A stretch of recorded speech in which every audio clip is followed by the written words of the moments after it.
Hello, Internet, this is Ruth. I came across a bug in flightgear. There's a duplicate aircraft being listed. This one's already installed. Yet there's a duplicate being listed in the hangar that comes with flightgear.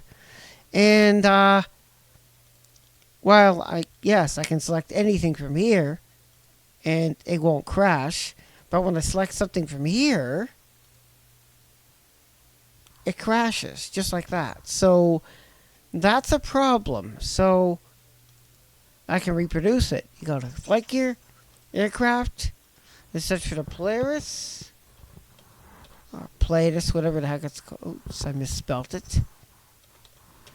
You search for that specific aircraft, and you select anything from here, and it will crash. It's a duplicate aircraft. Just thought I'd bring that up, and hopefully they do fix that problem before it becomes a bit of a nuisance, because I was wondering why something was odd about it.